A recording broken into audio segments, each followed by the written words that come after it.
Quantum chemistry की unit number 4 के अंदर हम काफ़ी कुछ पढ़ चुके हैं। सबसे पहले हम लोगों ने पढ़ा कि आखिर स्पिन क्या होता है, उसका हमने एक इंट्रोडक्शन देखा। उसके बाद हम लोगों ने पढ़ा कि आखिर स्लेटर डिटर्मिनेंट क्या होता है और पोस्ट यूनिट नंबर 4 को भी हमने वहीं पर कवर किया। देन हम लोगों ने स्टार्ट किया था एटॉमिक टर्म सिंबल को, ये क्या होता है, इसकी ज़रूरत क्या पड़ती है, उसके बारे में हम लोग बात कर चुके हैं। और एटॉमिक टर्म सिंबल को आप किस तरीके से पढ़ते हो, तो बेसिकली आपके पास यहाँ पर दो स्कीम थी, RS कपलिंग स्कीम और JJ coupling scheme. RS coupling scheme को हम लोग पढ़ चुके हैं लास्ट लेक्चर के अंदर। आज हम लोग पढ़ेंगे कि आखिर JJ कपलिंग स्कीम क्या होता है और साथ में थोड़ा सा RS वाले को भी रिवाइज करेंगे। तो स्टार्ट करते हैं इस लेक्चर को, लेकिन उससे पहले इंट्रो।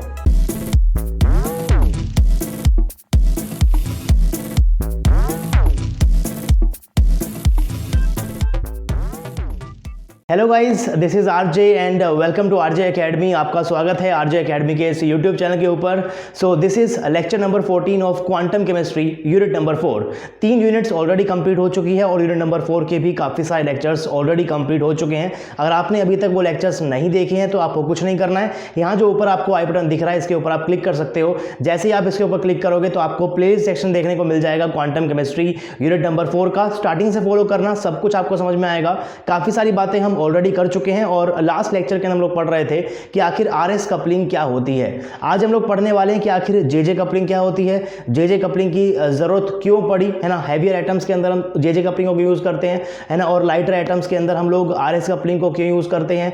उसके बाद हम लोग कुछ बात करने वाले हैं एरन फेस ने किस तरीके से आपको बताया कि आखिर गुड क्वांटम नंबर क्या होते हैं और बैड क्वांटम नंबर क्या होते हैं। तो आज का जो लेक्चर होने वाला है, this lecture is very important for you guys. सिर्फ और सिर्फ नेट एग्जाम के लिए नहीं, अगर आपने नेट एग्जाम को क्वालिफाई किया तो क्वालिफाई करने के बाद जब आप PhD का इंटरव्यू दे रहे होंगे और अगर आपने वहां पर क्वांटम केमिस्ट्री को सेलेक्ट किया तो बहुत ज़्यादा चांसेस है कि आज के इस लेक्चर के अंदर से वो आपसे कुछ ना कुछ क्वेश्चंस पूछ ले, राइट। तो स्टार्ट करेंगे हम लोग अपनी JJ कपलिंग को, लेकिन उससे पहले ज़रा हल्का सा रिवाइज कर लेते हैं RS कपलिंग को भी, ताकि एक कनेक्टिविटी बन जाए और चीज़ें जो है वो आपको समझ में भी आने लग जाए। बहुत कॉन्सेप्चुअल लेक्चर होने वाला है आज का। क्वेश्चंस भी यहाँ से आपके पास एग्जाम में आए हुए हैं CSIR नेट के अंदर। सब चीज़ों को देखेंगे लेकिन पहले चीज़ों को समझेंगे, राइट। तो हल्का सा मैं आपको जल्दी से रिवाइज कराता हूं कि आखिर अभी तक हम लोग RS कपलिंग के अंदर क्या क्या पढ़ चुके हैं, राइट। तो बहुत एक क्विक रिवीजन रहेगा, ये लास्ट लेक्चर्स के अंदर ऑलरेडी करवा चुका हूं मैं। तो RS कपलिंग बेसिकली क्या होती है, इस स्कीम को हम लोग यूज करते हैं लाइटर एलिमेंट्स के ऊपर। जिस एलिमेंट का Z यानी कि एटॉमिक नंबर की वैल्यू 30 से कम होती है या फिर 30 के इक्वल भी आप बोल सकते हो। लास्ट लेक्चर के नीचे एक कमेंट था कि सर अगर Z = 30 हुआ तो वहां पर हम क्या यूज करेंगे।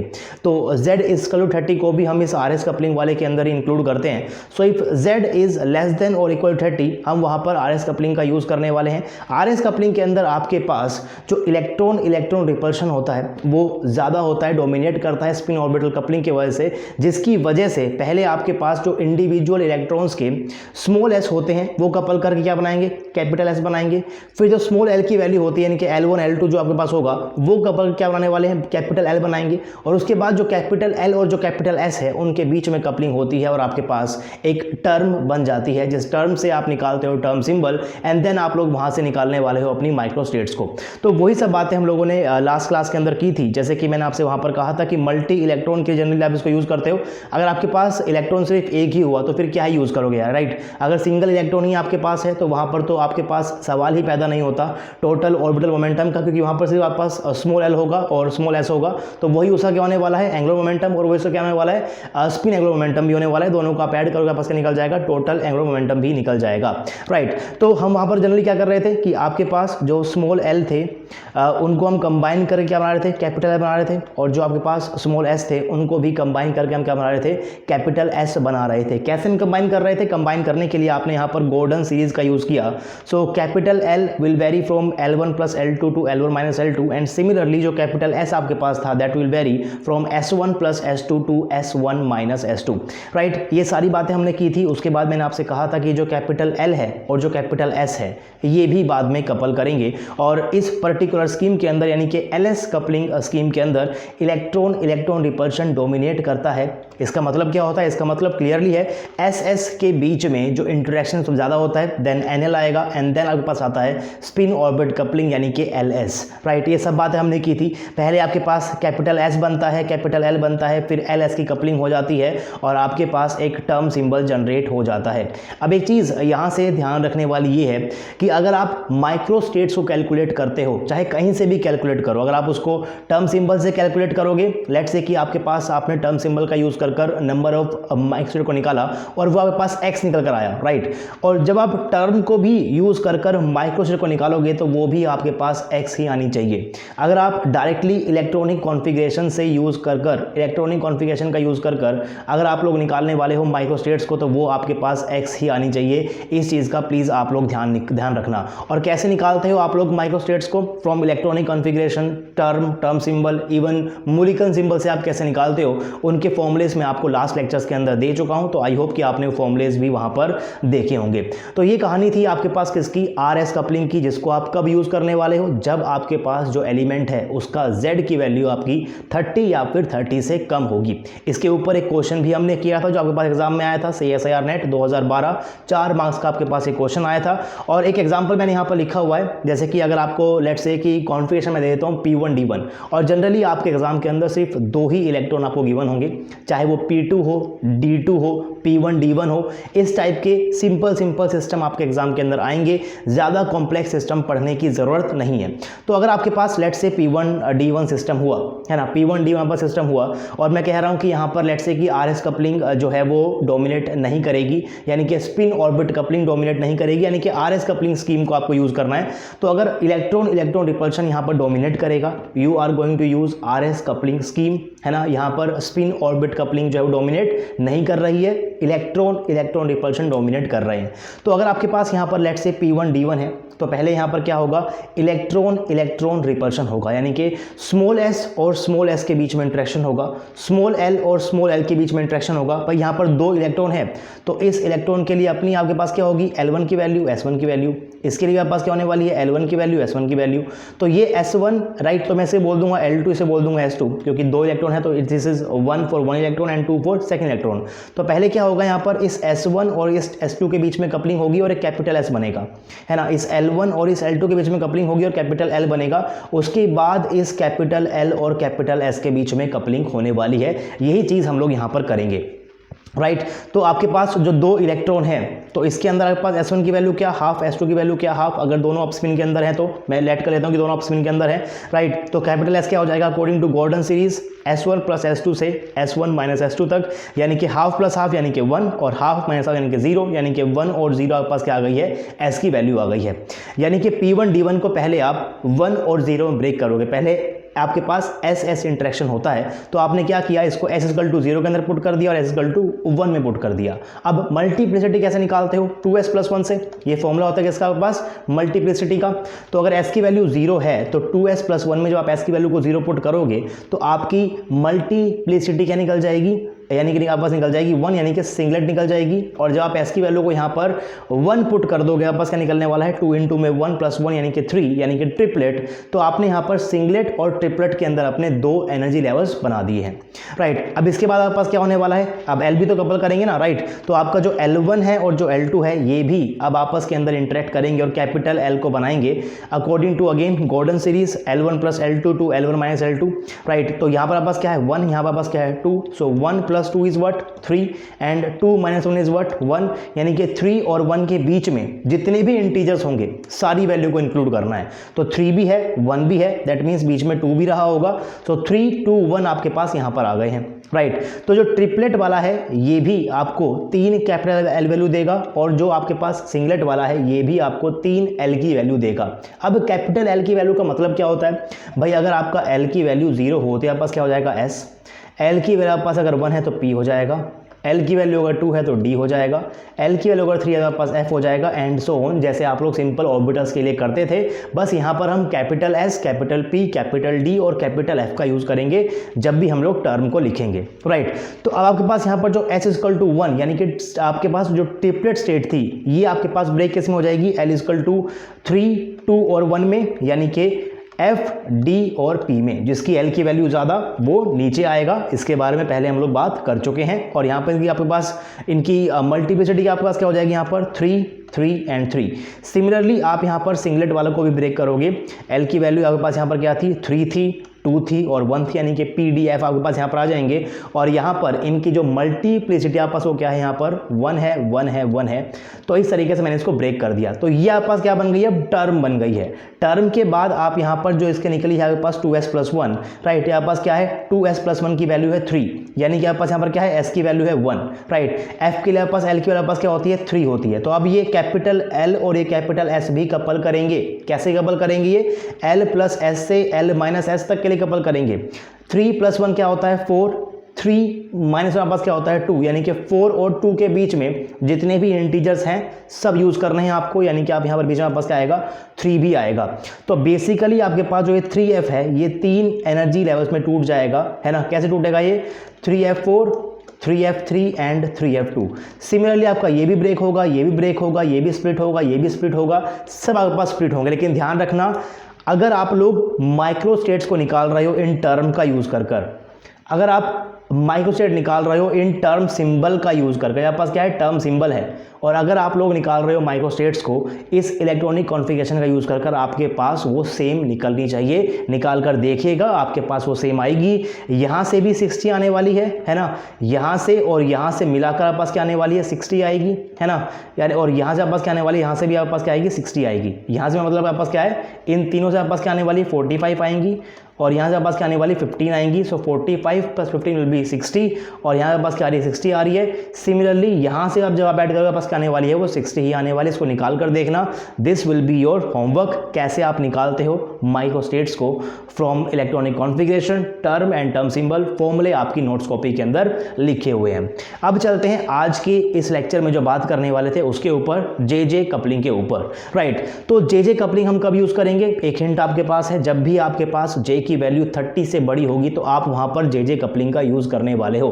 अब 30 से बड़ी होने के बाद क्यों यूज करते हो, बात करने वाले थोड़ी देर के अंदर, लेकिन पहले कुछ पॉइंट्स हैं, वो पॉइंट्स पहले हम लोग पढ़ लेते हैं। J coupling is applicable to heavier element, जब जेड की पास क्या होगी, 30 ज्यादा होगी। इस केस में spin orbit coupling is more powerful, ये ज्यादा पावरफुल होती है। यानी कि जो एल और एस है, जो स्मॉल एल और जो स्मॉल एस होंगे आपके इंडिविजुअल इलेक्ट्रॉन के। फॉर एन एग्जाम्पल, आपके पास लेट्स से आपके पास क्या है, 3 इलेक्ट्रॉन है, 1 है, 2 है, 3 है, राइट, 3 इलेक्ट्रॉन है। तो इसके लिए आपके पास क्या होने वाली है, L1s1, इसके पास यहाँ पर क्या होगी, L1s2, L2s2, इसके पास क्या होगी, L3s3, राइट। तो L1s1 है, L2s2 है एंड L3s3 भी है। अभी तक आप क्या बोल रहे थे RS कपलिंग के अंदर कि भाई ये जो L1 है, ये जो L2 है, ये जो L3 है, ये तीनों पहले मिलकर इंटर क्या बना लेंगे, कैपिटल एल को बनाएंगे। लेकिन यहाँ पर ऐसा नहीं होगा। यहाँ पर क्या होने वाला है आपके पास, यहाँ पर जो आपके पास स्मॉल L1 और जो स्मॉल S1 है, ये दोनों पहले कपल करके बना लेंगे आपके पास, एक J1 की वैल्यू को राइज कर देंगे। यहाँ से क्या बनेगा, J1 बनेगा, यहाँ से क्या बनेगा, J2, यहाँ से क्या बनेगा, J3। सिमिलरली अगर और भी इलेक्ट्रॉन्स होते तो आपके पास क्या बनेगा, J4, J5, J6, इस तरीके से बनते रहते। एंड उसके बाद क्या होगा आपके पास, ये जो J की वैल्यूज़ हैं ये कपल करेंगी, इसीलिए इसका नाम क्या होता है, जे कपलिंग होता है। आई होप कि आपको समझ आया होगा कि आखिर यहाँ पर होने क्या वाला है, right. So in J coupling scheme the total angular momentum for each individual electron is determined first. आप पहले क्या करोगे, आप एक इंडिविजुअल इलेक्ट्रॉन का स्पिन एंगुलर मोमेंटम और ऑर्बिटल एंगुलर मोमेंटम को कब पर क्या बनाने वाले हो, पहले क्या निकालोगे आप, टोटल ऑर्बिटल एंगुलर मोमेंटम निकालोगे, और उसके बाद इंडिविजुअल इलेक्ट्रॉन का टोटल एंगुलर मोमेंटम होगा, वो कब पर क्या बनाने वाले हैं पास, सारी की सारी चीजें आपके पास वहीं से ही स्टार्ट होंगी। इस चीज को ध्यान रखना। लेकिन एक क्वेश्चन है आपके माइंड में जरूर हो सकता है, क्वेश्चन क्या है, that why J coupling for heavier elements and RS coupling और you can say LS coupling for lighter elements. अब ध्यान रखिएगा, LS और RS एक ही को बोलते हैं हम। RS का मतलब क्या होता है, रसल सॉन्डर्स, और LS हम क्यों यूज करें, क्योंकि उससे वो हम लोग उसको डिनोट करते हैं L और S से। तो LS भी बोल सकते हो और आप इसको यहाँ पर RS भी बोल सकते हो। तो इसको हम ऐसा क्यों बोल रहे हैं कि भाई why J coupling for heavier elements and why LS coupling for lighter elements. इस चीज़ को हम एक्सप्लेन करते हैं with the help of quantum mechanics के क्वांटम मैकेनिकल ट्रीटमेंट से हम इसको एक्सप्लेन करते हैं। और बाद में एरन फेस्ट ने भी आपको यहाँ पर काफ़ी सारी बातें और बताई थी। ये वही एरन फेस्ट है जिनको आप ऑलरेडी पढ़ चुके हो। अगर आपने थर्मोडायनामिक्स पढ़ लिया है आरजे एकेडमी के ऊपर से, तो आपने एरनफेस्ट का नाम वहाँ पर सुना होगा, जो आपने वहाँ पर फेज ट्रांजिशन को क्लासीफाई किया था। तो उन्हीं एरनफेस्ट ने यहाँ पर भी काम किया है। वही बातें यहाँ पर कुछ उन्होंने अलग तरीके से बताई थी और इंटरेस्टिंग है, और जो बातें उन्होंने बताई हैं वो चीज़ें आपसे इंटरव्यू के अंदर एज सच पूछा जा सकता है। तो प्लीज़ इससे आगे आप थोड़ा सा आप लोग ध्यान से सुनिएगा। It is generally explained bye quantum mechanics. पूरा कॉन्सेप्चुअल है, मैं आपको सारी की सारी चीज़ें नहीं बताऊंगा, है ना, हम पूरा की पूरा डेरिवेशन नहीं करेंगे, लेकिन एक चीज़ आपको दिमाग में रखना ये है कि सब चीज़ डिराइव हो रखी है, ऐसा नहीं है कि हम बस उसको पढ़ लेंगे, राइट। एवरीथिंग इज कॉन्सेप्चुअल, सब चीज़ें अच्छे से डिराइव हो चुकी हैं। तो जो इक्वेशंस मैं आपको भी दिखाऊंगा, डरना बिल्कुल भी नहीं है, क्योंकि वो बहुत ईजी है, हम एक्सप्लेन करेंगे तो आपको समझ में भी अच्छे से आ जाएगा, राइट। तो एक्सप्लेन करने से पहले एक छोटी सी बात आपको बताऊंगा, that is spin orbit coupling is directly proportional to z की पावर 4 होता है। What is z here? z is atomic number. किसी भी एलिमेंट का जो एटॉमिक नंबर है रेज टू दी पावर 4 कर दो, उसके डायरेक्टली प्रोपोर्शनल होगा आपका स्पिन ऑर्बिट कपलिंग। यानी कि स्पिन ऑर्बिट कपलिंग की कितनी पावर है वो z की पावर 4 के ऊपर डिपेंड कर रहा है। अगर z की वैल्यू कम होगी तो स्पिन ऑर्बिट कपलिंग भी कम होगा, अगर z की वैल्यू ज्यादा होगी तो स्पिन ऑर्बिट कपलिंग भी ज्यादा होगा। यानी कि हैवियर एलिमेंट्स में जब z की वैल्यू ज्यादा हो जाती है उस टाइम पे स्पिन ऑर्बिट कपलिंग डोमिनेट करने लग जाता है, क्योंकि वो z की पावर 4 पे डिपेंड करता है। लेकिन अगर आपके पास लाइटर एलिमेंट्स हैं जहां पर z की वैल्यू कम होती है, वहां पर स्पिन ऑर्बिट कपलिंग आपके पास ज्यादा डोमिनेट नहीं कर पाती और वहां पर इलेक्ट्रॉन रिपल्शन जो है वो डोमिनेट करता है। एक एक चीज इंपॉर्टेंट है, एक एक वर्ड के ऊपर से क्वेश्चन आ चुका है आपके CSIR नेट में 3 बार, राइट। 3 बार क्वेश्चन आ चुके हैं, वो क्वेश्चंस भी करेंगे, लेकिन पहले चीज़ों को समझना बहुत ज़्यादा ज़रूरी है, क्योंकि अगर समझ में नहीं आएगा तो क्वेश्चन करने का फ़ायदा नहीं है। तो क्या क्या बातें मैंने आपसे बोली? मैंने आपसे बोली कि जो आपके पास लाइटर एलिमेंट होता है जिसकी z की वैल्यू 30 या फिर 30 से कम होती है, क्योंकि इसमें z की वैल्यू कम है इसीलिए इसमें स्पिन ऑर्बिट कपलिंग क्या होती है? कम होती है, यानी कि डिक्रीजेस रहती है। इलेक्ट्रॉन रिपल्शन डोमिनेट करेगा, यानी कि electron repulsion will be greater than spin orbit coupling. और अगर ऐसा आपके पास होता है तो आप यहां से क्या बोलते हो कि कैपिटल L का स्क्वायर, कैपिटल S का स्क्वायर और कैपिटल J का स्क्वायर हैमिल्टोनियन के साथ क्या करने वाला है? कम्यूट करने वाला है। यही चीज़ आप बोल रहे थे, है ना। इसका मतलब अगर इलेक्ट्रॉन रिपल्शन आपके पास पहले हो रहा है तो अगर आपके पास 2 इलेक्ट्रॉन होंगे, इसके पास अपनी L1 की वैल्यू है, S1 की वैल्यू है, L2 की वैल्यू है, S2 की वैल्यू है, ये L1 और ये L2 पहले करेंगे कपल, क्या बनाएंगे? कैपिटल L बनाएंगे। अब ऐसा क्यों बनाया उसने? क्योंकि जो कैपिटल L के कोरस्पॉन्डिंग आपका जो ऑपरेटर होता है वो ऑपरेटर आपस क्या करने वाला है? कम्यूट करता है हैमिल्टोनियन के साथ। What is Hamiltonian? भाई एनर्जी का ऑपरेटर है, और एनर्जी तो आप निकालने ही वाले हो, और आप लोग पहले पढ़ चुके हो। अगर आपने यूनिट नंबर 1 को ध्यान से पढ़ा है, आपने पढ़ा है कि आखिर कोम्यूटेटर क्या होता है, तो मैंने आपसे वहां पर कहा था कि अगर दो ऑपरेटर कम्यूट करते हैं तो आप उन दोनों ऑपरेटर के कोरस्पॉन्डिंग जो ऑब्जर्वेबल्स हैं उनको आप कैलकुलेट कर पाओगे। यही एप्लीकेशन थी आपके पास किसकी? कोम्यूटेटर की। तो अगर मैं आपसे बोलूं कि आपका जो कैपिटल L का स्क्वायर है और जो आपके पास हैमिल्टोनियन है, ये दोनों कम्यूट कर रहे हैं, इसका मतलब क्या है कि आप इन दोनों ऑपरेटर के कोरस्पॉन्डिंग जो ऑब्जर्वेबल की वैल्यू है उनको डिटरमाइन कर सकते हो।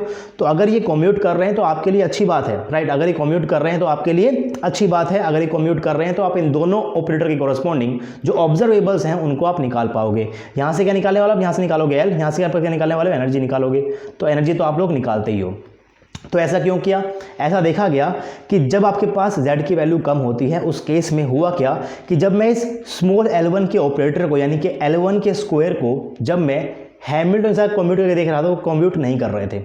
अगर वो नहीं कर रहे थे तो मैं एनर्जी के साथ साथ इसको नहीं निकाल पा रहा था, यानी कि मैं L1 को नहीं निकाल पा रहा था, मैं L2 को भी, मैं S1 को भी नहीं निकाल पा रहा था, क्योंकि स्मॉल L1 का स्क्वायर और स्मॉल S1 का स्क्वायर का जो ऑपरेटर आपके पास मैं यहाँ पर लिखा हुआ है वो कम्यूट नहीं करते हैं हैमिल्टोनियन के साथ। लेकिन कैपिटल L का कर रहा था, कैपिटल S का भी कर रहा था। इसीलिए हमने पहले यहाँ पर क्या किया? हमने पहले यहाँ पर इलेक्ट्रॉन रिपल्शन को किया, स्पिन ऑर्बिट कपलिंग को हमने पहले यहाँ पर यूज नहीं किया। अब कैपिटल L का भी कर रहा है, कैपिटल S का भी कर रहा है, तो कैपिटल J का भी करेगा। लेकिन इसकी जरूरत क्यों पड़ी हमें? हम क्यों यूज करेंगे कैपिटल J को? जब L और S ही काम हो रहा है तो हम J का यूज क्यों ही करने वाले हैं ना, J कपलिंग क्यों ही करेंगे। हालांकि यहाँ पर J स्क्वायर का भी करता है, वो मैंने यहाँ पर आपके लिए लिखा हुआ है। लेकिन अगर आपके पास यहाँ पर हैवियर एटम होता है, यानी कि अगर आपके पास Z की वैल्यू 30 है, अगर Z ज़्यादा है तो स्पिन ऑर्बिट कपलिंग क्या हो जाएगी? ज़्यादा हो जाएगी। और अगर ऐसा हुआ, ऐसा हम क्यों बोलते हैं कि वो ज़्यादा हो रही है? ऐसा इसलिए बोलते हैं कि जब मैंने क्वांटम मैकेनिकल ट्रीटमेंट करके देखा तो हाँ मैंने पाया कि यहाँ पर आपके पास जो कैपिटल L का स्क्वायर का जो ऑपरेटर है, जो कैपिटल S का स्क्वायर का जो ऑपरेटर है, ये कम्यूट नहीं कर रहा है। और अगर ये कम्यूट नहीं कर रहे, इसका मतलब क्या है? इसका मतलब है कि L1 को L2 को जोड़ने से कोई फ़ायदा नहीं है ना, क्योंकि वो कम्यूट नहीं कर रहे तो मैं उनके ऑब्जर्वर की वैल्यू को निकाल नहीं पाऊंगा।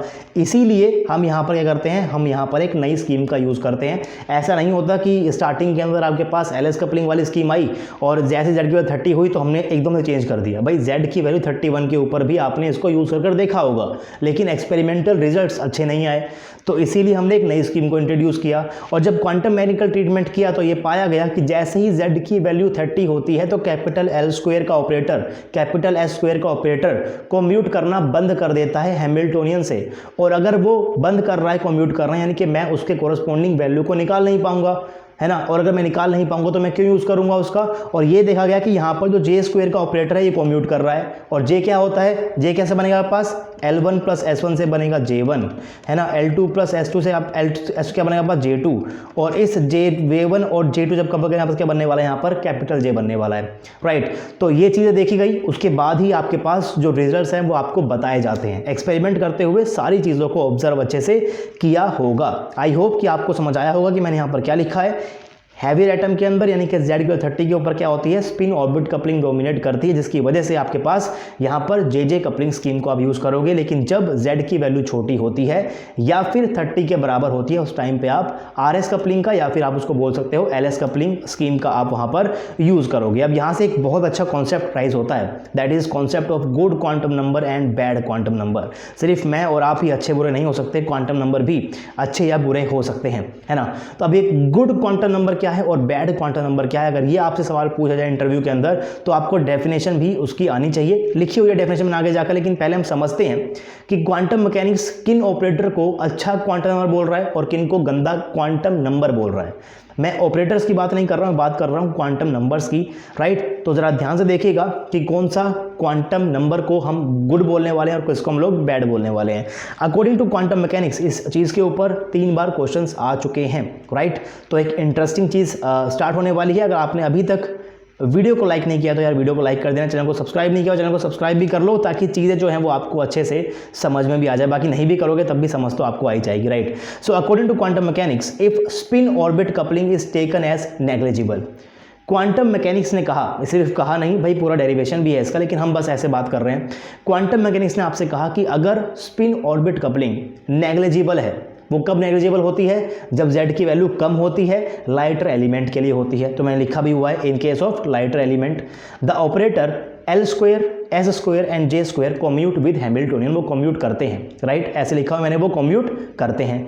अगर कोई दो ऑपरेटर कम्यूट करते हैं, इसका मतलब क्या होता है? मान लो आपके पास कोई एक इलेक्ट्रॉन है, उस इलेक्ट्रॉन को कोई फंक्शन होगा, लेट से कोई इलेक्ट्रॉन है, उसका फंक्शन आपके पास क्या है? ψ_n_Lm है। अगर मैं इस फंक्शन के ऊपर हैमिल्टन को ऑपरेट करूँ, पास क्या निकलने वाला है भाई? निकलेगा आपस क्या? E psi, यानी कि पास एनर्जी निकल जाएगा, वापस से फंक्शन निकल जाएगा।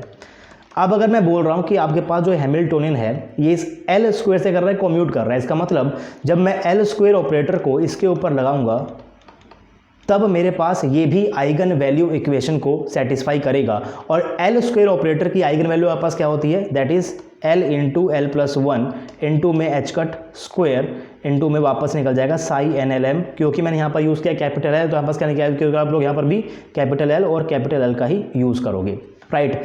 तो इसका मतलब क्या है? अगर H और L² कम्यूट कर रहे हैं, इसका मतलब कि उनके पास एक कॉमन सेट ऑफ क्या होती है? आइगन फंक्शन होता है। यानी कि सेम आइगन फंक्शन के लिए, सेम फंक्शन के ऊपर ये दोनों ऑपरेटर आइगन वैल्यू इक्वेशन को सेटिस्फाई कर रहे हैं। इससे हम लोग क्या बोल सकते हैं कि दोनों ऑपरेटर, अगर 2 ऑपरेटर कम्यूट करेंगे तो उन दोनों ऑपरेटर के पास एक common set of eigen function होता है। एक एक वर्ड के ऊपर ध्यान दीजिएगा कि मैंने क्या बोला है ना। अगर आपको समझ में आ रहा है दैट इज वेरी गुड कि आपको क्वांटम समझ में आ रही है, तो मैंने जो वर्डिंग आपके सामने यूज किया वो आपको समझ में आना चाहिए। तो मैंने नीचे भी लिखा हुआ है, so the eigenfunction corresponding to H operator is also an eigenfunction of L²।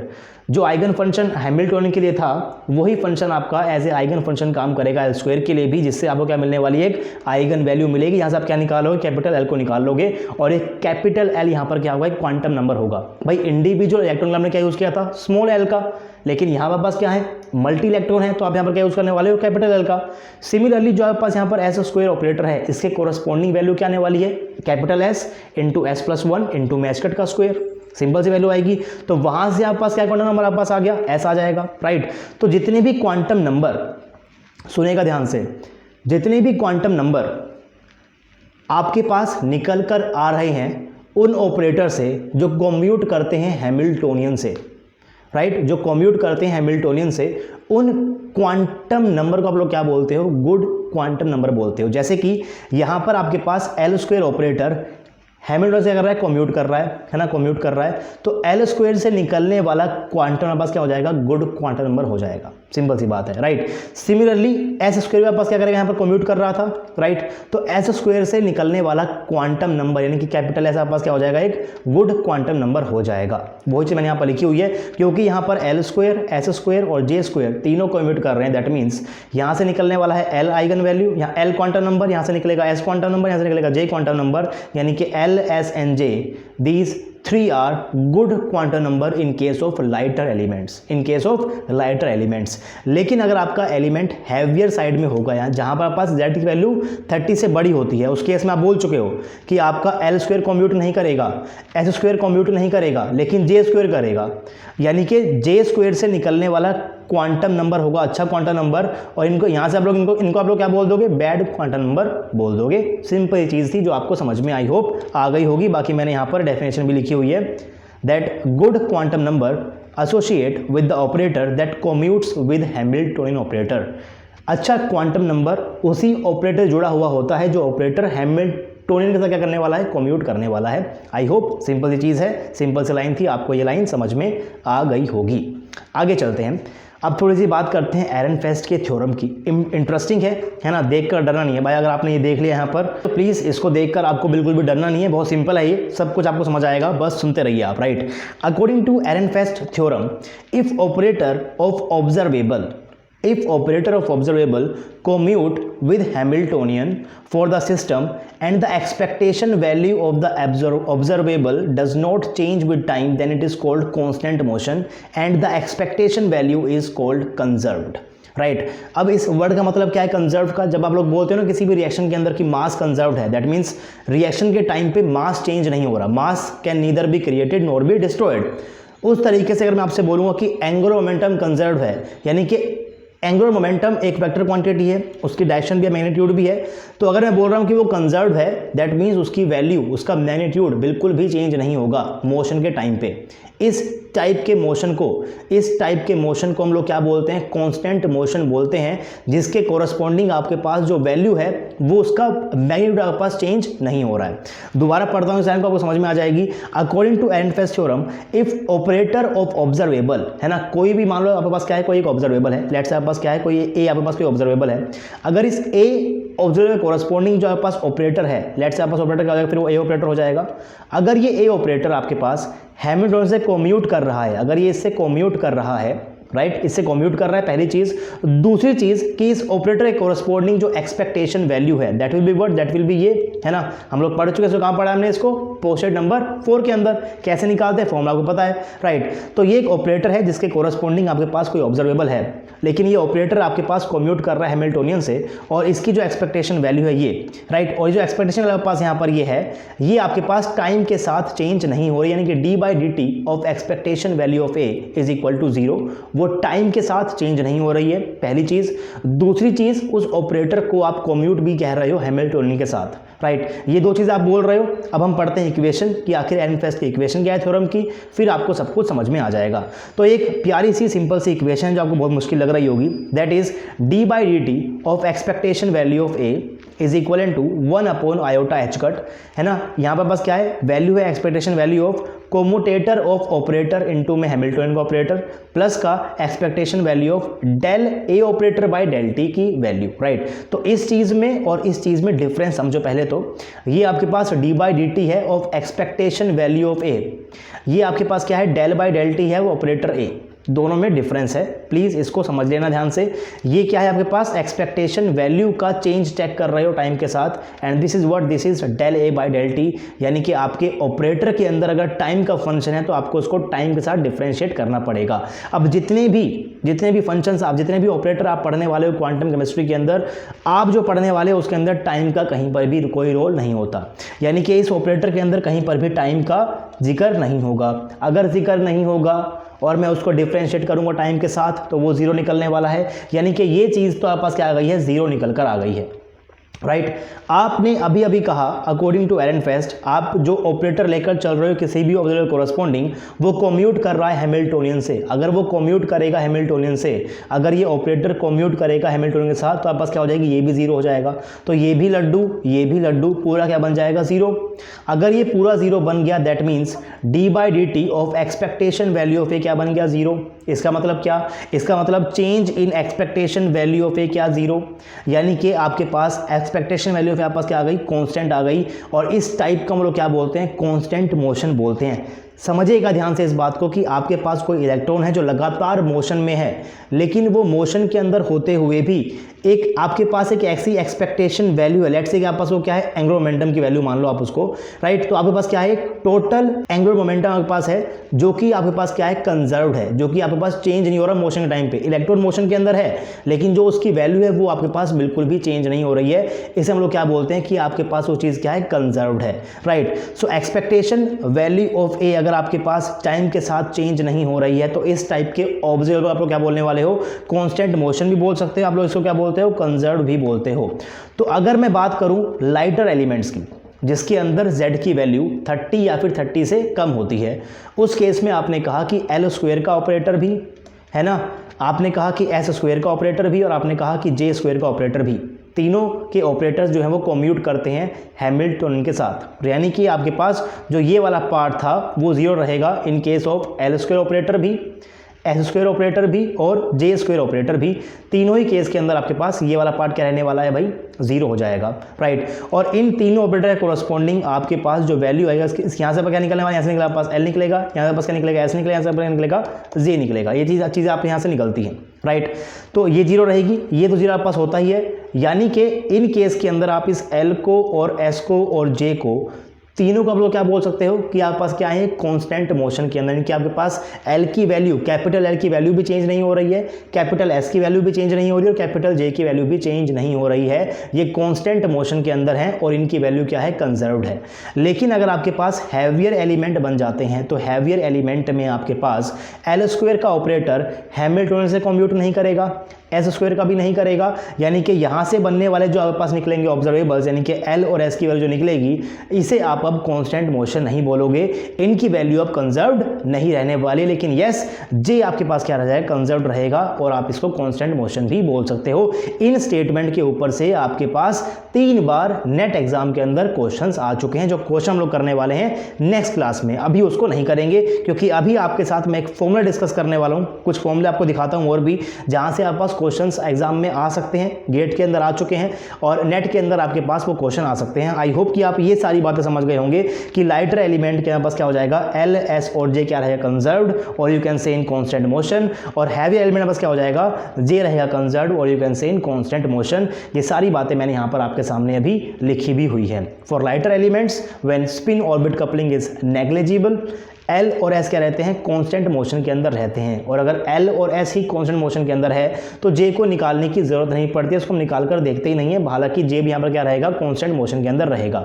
आपको पता है कि एल स्क्वायर का ऑपरेटर भी कम्यूट करने वाला है, और आपके पास एस स्क्वायर का ऑपरेटर भी कम्यूट करने वाला है हैमिल्टोनियन के साथ। ये सब चीज़ आपको पता है। अगर ये कम्यूट कर रहा है तो आपने कहा कि एरनफेस्ट थ्योरम की हेल्प से आपने क्या बोल दिया इनको कि एल और एस आपके पास क्या है यहाँ पर, कांस्टेंट मोशन के अंदर, इनके टाइम के साथ उनकी एक्सपेक्टेशन वैल्यू चेंज नहीं हो रही है। For heavier element, when spin orbit coupling dominates over electron-electron repulsion, जी आपके पास क्या रहेगा, अब कांस्टेंट मोशन के अंदर रहेगा। यहाँ पर आपके पास एल और एस कांस्टेंट मोशन के अंदर नहीं रहेंगे, इन्हें आप कंजर्व्ड नहीं बोल सकते क्योंकि ये आपके पास कम्यूट नहीं करते हैं हैमिल्टोनियन के साथ। राइट, सिंपल चीज़ है, आई होप कि आपको समझ में आ गई होगी। अब जल्दी से एक सिंपल सा फॉर्मूला याद कर लेते हैं, that is angle between L and S in an atomic term symbol. इसके ऊपर से गेट एग्जाम में क्वेश्चन आ चुका है। भाई देखिए, दो टाइप के आपके पास यहाँ पर मोशन हो रहे हैं। पहला क्या है कि आपके पास कोई इलेक्ट्रॉन है, वो अपनी ही एक्सिस के ऊपर स्पिन भी कर रहा है। अगर वो स्पिन कर रहा है तो स्पिन के कोरस्पोंडिंग पास क्या होने वाला है, एक स्पिन एंगुलर मोमेंटम होगा जिसकी कोई डायरेक्शन होने वाली है। लेट्स से डायरेक्शन क्या है, ये डायरेक्शन मान लेते हैं, इसकी डायरेक्शन ये वाली है। राइट, इसके जो आपके पास स्पिन एंगुलर मोमेंटम है डायरेक्शन पास क्या है, ये है। अब ये न्यूक्लियस के अराउंड आपके पास ऑर्बिटल के अंदर मूव भी कर रहा है ना, किसी ऑर्बिटल के अंदर मूव भी कर रहा है। तो अगर ये मूव भी कर रहा है तो उसके पास क्या होगा, वहां पर ऑर्बिटल एंगुलर मोमेंटम भी होगा। लेट्स से कि स्पिन वाली डायरेक्शन तो ये वाली है ना, और उसकी मान लेते हैं डायरेक्शन ये वाली है, तो एंगुलर मोमेंटम की डायरेक्शन भी होती है, तो ऑर्बिटल वाली डायरेक्शन अलग हो जाएगी, इसके अलग हो जाएगी अलग। तो आप एल के बीच में और एस के बीच में आप एंगल को भी कैलकुलेट कर सकते हैं। उसका सिंपल सा फॉर्मूला है ना, उस फॉर्मूले को बस याद कर लेते हैं। अगर क्वेश्चन आया तो आप डायरेक्टली उस फॉर्मूले को यूज करना और अपनी वैल्यूज को निकाल लेना, है ना। अभी तक तो आया नहीं नेट के अंदर, लेकिन गेट में आ चुका है तो नेट के अंदर भी आ सकता है, तो ध्यान से आप इसको पढ़ना। एक चीज आप पहले कैलकुलेट कर चुके हो, आप अभी तक एल जेड और एल के बीच में एंगल निकाल चुके हो। अगर आपको याद हो तो पहले हम लोग एक क्वेश्चन भी कर चुके हैं जहां पर आप एल जेड और एल के बीच में एंगल को निकाल चुके हो। एल क्या है आपके पास, एल आपके पास है ऑर्बिटल का angular momentum, total angular momentum, और एल जेड के आपके पास क्या है, जेड डायरेक्शन का मोमेंटम। तो आप एल और एल जेड के बीच में डायरेक्शन को, एंगल को निकाल भी चुके हो। सब लोग कहां पढ़ते हो, वेक्टर मॉडल के अंदर भी पढ़ते हो। राइट, तो जैसे आप लोग बोलते हो कि आपके पास आर स्क्वायर क्या होता है, x square plus y square plus z square. जब आप लोग पोलर कोऑर्डिनेट को चेंज करते हो कार्टेशियन के अंदर, क्या बोलते हो आप लोग कि आर स्क्वायर पास क्या होगा, x square plus y square plus z square. यहाँ पर लोग क्या बोलते हैं, आपके पास एक्स क्या होता है, r sine theta cos phi, y क्या होगा, r sine theta sine phi, z क्या होगा, आर कोस थीटा, है ना। सिमिलरली आपके पास एल स्क्वायर क्या होता है, L x square plus L y square plus L z square. अगर ऐसा है तो एल का एक्स कंपोनेंट क्या हो जाएगा आपके पास, इससे कंपेयर करो बस, क्या बन जाएगा ये, एल इंटू में साइन थीटा कोस फाई, ये क्या बन जाएगा, L sine theta sine phi, ये क्या बन जाएगा, एल कोस थीटा, है ना। जिस तरीके से आप इसको कन्वर्ट करते हो, ये आप पहले पढ़ चुके हो, आपने क्या पढ़ा था, हाइड्रोजन एटम। तो हाइड्रोजन एटम को पढ़ते हुए आप लोगों ने वहां पर कार्टेशियन कोऑर्डिनेट को पोलर के अंदर चेंज किया था। कैसे किया था, ऐसे ही तो किया था, है ना। एक्स आपके पास क्या था, r sine theta cos phi, y क्या था, r sine theta sine phi, and z क्या था, आर कोस थीटा। सिमिलरली आप यहाँ बोल सकते हो, आपके पास एल एक्स क्या हो जाएगा, L sine theta cos phi, L y क्या हो जाएगा, L sine theta sine phi, और एल जेड क्या हो जाएगा, एल कोस थीटा। इनका जिक्र आप ज़्यादातर नहीं करते हो, लेकिन आपने एल जेड पढ़ा था, L z equal to what, L into में कोस थीटा। और अगर ऐसा है तो आप यहाँ से बोल सकते हो दैट अगर आपके पास एल जेड का operator is equal to L operator cos theta है, तो आपके पास क्या बन जाएगा यहाँ से, cos theta will be what, L Z का operator divide by L operator. और एल जेड ऑपरेटर फंक्शन के ऊपर पुट, अब जब मैं एल जेड ऑपरेटर को फंक्शन के ऊपर अप्लाई करूँ, बस क्या निकलने वाला है यहाँ से, आपके पास निकलेगा एम एच कट इंटू में वापस है फंक्शन। राइट, यानी कि एल जेड ऑपरेटर की जो आपके पास आएगन वैल्यू वापस वो क्या होती है, एम एच कट होती है, यानी कि एम एल एच कट है। इसके पास क्या होती है, under root of L into एल1 L plus one into match cut. पहले बात हो चुकी है इसकी कि जब मैं एल स्क्वायर ऑपरेटर को फंक्शन में वापस क्या निकलने वाले यहाँ से, L into L plus one into में वापस निकलेगा एच कट का स्क्वायर, वापस से फंक्शन निकल जाएगा। यानी कि आपके पास एल स्क्वायर वापस क्या आ गई है, एल इंटू में L plus one into match cut square आ गई है। यानी पास एल आपके पास क्या बन जाएगा, under root of L into L plus one, है ना, इंटू मैच कट। तो वही मैंने यहाँ पर लिखा हुआ है ना, इनकी वैल्यू लिखी हुई है बस मैंने यहाँ से। और ऐसे आप क्या निकाल सकते हो, कोस थीटा को निकाल सकते हो। लेकिन आपके पास क्या है, ये आपके पास एंगल है ऑर्बिटल एंगुलर मोमेंटम के बीच में, किस किसके बीच में है, ऑर्बिटल एंगुलर मोमेंटम का जेड कंपोनेंट और टोटल वाले के बीच में है। राइट, इसको आप लोग कहाँ पर पढ़ते हो, जब आप लोग बनाते हो वेक्टर डायग्राम, है ना। आई होप कि आपको पता हो, जब आप कुछ ऐसा बनाते हो, लेट्स से कि मैं बात करूँगा यहाँ पर एल इक्वल टू 2 के लिए, है ना। तो आप क्या करते हो, आप लोग बात करते हो यहाँ पर, आप बोलोगे कि आपके पास एम एल की वैल्यू क्या होती है, 0 भी हो सकती है ना, +1 भी हो सकती है और प्लस का 2 भी, है ना। यहाँ पर क्या है, माइनस का आता है, यहाँ पर क्या आता है, माइनस का 2 आता है। ऐसे बनाते हो आप लोग यहाँ पर, या पास यहाँ पर क्या होता है भाई, इसका हो जाएगा जेड कॉम्पोनेंट का पास क्या हो जाएगा, ये एल जेड हो जाएगा। और जब बात करते हो यहाँ पर टोटल की, आप कुछ ऐसे बनाते हो यहाँ पर, इस तरीके से सर्कल करके बनाते हो। मैं कुछ ऐसे बना देता हूँ आपके सामने एक बार। और टोटल ऑर्बिटल मोमेंटम कैसे दिखाते हो आप लोग यहाँ पर, कुछ ऐसे दिखाते हो भाई कि जब आपके पास यहाँ पर ये है तो कुछ ऐसे रहेगा यहाँ पर वैल्यू उसकी, यहाँ पर कुछ ऐसे रहती है ना। आई होप कि आपने इस टाइप का डायग्राम पहले देखा होगा, है ना। इसे आप लोग क्या बोलते हो, vector model of angular momentum के लिए, आपके पास स्पिन के लिए भी होता है ना, ऑर्बिटल वाले के लिए भी होता है, दोनों की कपलिंग वाले के लिए भी होता है। आई होप कि आपने देखा हो। भाई कभी टाइम मिला तो इन डायग्राम को मैं समझाऊंगा अच्छे से। इनके ऊपर से क्वेश्चन अभी तक नहीं आए हैं, है ना, तो ज़्यादा समझने की जरूरत नहीं है। बस आपने यहाँ पर क्या देखते थे, आप यहाँ पर देख रहे थे बस LZ और L के बीच का एंगल, यानी कि आप यहाँ पर क्या देख रहे थे, आप यहाँ पर इस वाले एंगल को देख रहे थे जो आपके पास क्या है यहाँ पर LZ और L के बीच। This is your L vector, ये आपके पास क्या है L वेक्टर है, यहाँ पर क्या है LZ वेक्टर है, राइट। तो आप इनके बीच में एंगल देख रहे थे, है ना, ये वाला एंगल देख रहे थे आप। दिस इज योर थीटा, जिसको आप निकालते हो इस फॉर्मूले से, cos theta equal to what, ml upon में under root of L into L+1। लेकिन अभी हम क्या कर रहे हैं, अभी हम लोग L और S के बीच में एंगल दे रहे हैं, यानी कि आपके पास जो ऑर्बिटल का एंगुलर मोमेंटम है और जो स्पिन का है, हो सकता है डायरेक्शन अलग अलग हो, ये हो सकती है, कुछ भी हो सकती है ना, इनके बीच में एंगल क्या होता है उसका फॉर्मूला बस आप याद कर लो। इसके फॉर्मूले के ऊपर से क्वेश्चन आपके एग्जाम के अंदर अब कभी भी आ सकता है। सिंपल सा फॉर्मूला है। फॉर्मूला क्या है आपके पास, cos theta is equal to J operator का स्क्वायर माइनस L ऑपरेटर का स्क्वायर माइनस S ऑपरेटर का square divide by 2LS। Simple सा फॉर्मूला है ये, है ना। अगर आपको ये फॉर्मूला याद नहीं हो रहा तो ऐसे भी याद कर सकते हो। कैसे याद करोगे इसको, J आपके पास क्या होता है L+S, J आपके पास क्या होता है L+S, तो J से आपके पास क्या हो जाएगा L+S लिखो, इनटू में L+S लिखो, ऐसे लिख दो, यानी आपके पास क्या हो जाएगा, यहाँ पास हो जाएगा L+S का स्क्वायर, यहाँ पास क्या हो जाएगा L का स्क्वायर प्लस S का स्क्वायर प्लस 2LS। जैसे आप लोग खोलते हो a प्लस बी, यहाँ पास क्या होता है a square plus b square plus 2ab, तो यहाँ पास क्या बन जाएगा L square plus S square plus का 2LS। यहाँ पास क्या J स्क्वायर है, तो ये क्या बन गया अब J स्क्वायर माइनस का L स्क्वायर माइनस का S square divided by 2LS। 2ab यहाँ पर साथ में क्या लगा देना, यहाँ पर cos थीटा और लगा देना। जनरली आप अगर आपने इसको ऐसा लगा दिया तो आपका आंसर निकल जाएगा, this will be equal to cos theta, और आप इस फॉर्मूले को याद कर पाओगे, है ना। a प्लस बी का स्क्वायर आपस क्या हो जाएगा a square plus b square plus 2ab cos theta. बाकी आप इसको ऐसे याद कर सकते हो, सिंपल सा फॉर्मूला, ज़्यादा टिपिकल आपके पास है नहीं है ना। और जब मैं यहाँ पर इनकी कोरस्पॉन्डिंग आइगन वैल्यूज़ को लिख दूंगा तो क्या बन जाएगा आपके पास, ये इसके कोरस्पॉन्डिंग आपके पास आइगन वैल्यू क्या है, j इंटू J+1 इंटू में h कट का स्क्वायर। यहाँ पास क्या बन जाएगा भाई L इंटू L+1 इंटू में h कट का स्क्वायर। यहाँ पास क्या बन जाएगा भाई S इंटू S+1 इंटू में h कट का स्क्वायर। नीचे आपके पास यहाँ पर क्या है 2 है, एज इट इज लिख दिया। यहाँ पास यहाँ पर क्या है सिर्फ L है, ऊपर क्या था L स्क्वायर था, यहाँ पर पास क्या है L है, तो यहाँ पर क्या निकलने वाला है under root of L into L+1 into में h कट। यहाँ पर पास क्या निकल जाएगा under root of S into S+1 into में h कट। अब h कट का स्क्वायर ले लो, यहाँ से आप लोग कॉमन, आप लोग ऊपर से लो कॉमन लो, और यहाँ पास यहाँ पर क्या है h कट का स्क्वायर, इसको काट सकते हो आप, कट गया वो, तो फॉर्मूला क्या बन जाएगा, सिंपल सा फॉर्मूला बन गया है cos theta equal to J into J+1 minus L into L+1 minus S into S+1 divided by 2 into under root of L into L+1 under root of S into S+1। तो इस तरीके से आप अपने angle between L और S को बड़े आराम से निकाल सकते हो। फॉर एग्जाम्पल अगर मैं आपको दे देता हूँ, आपके पास कोई एक टर्म है ना, आपको मैं देता हूँ कोई टर्म सिंबल आपको देता हूँ मैं 3D3, है ना, मैंने आपको ये दे दिया, और मैं आपसे बोल दूं कि ये पर्टिकुलर आपके पास एक टर्म सिंबल है किसी पर्टिकुलर इलेक्ट्रॉन सिस्टम का, है ना, तो आप मुझे बताओ कि इसमें L और S के बीच में आपके पास एंगल क्या होगा, है ना, वो आपको बताना है मुझे। तो आपको यहाँ से क्या दिख रहा है भाई, आपको पता है यहाँ पर क्या लिखा होता है, लिखा होता है J, राइट, यानी कि आपके पास यहाँ पर J की वैल्यू आपके पास क्या है 3 है। सिंपल सी बात है भाई, टर्म सिंबल कैसा होता है आपके पास 2S+1 L, यहाँ पास क्या होता है J होता है भाई, है ना। तो आपके पास यहाँ पर J की वैल्यू क्या है, सिंपली आपके पास 3 है, तो J इक्वल टू 3 हो गया। D के लिए आपके पास L की वैल्यू क्या होती है भाई 4D, आपके पास L की वैल्यू आपके पास क्या होती है 2 होती है, तो S की वैल्यू भी आ गया आपके पास 2 हो गई है।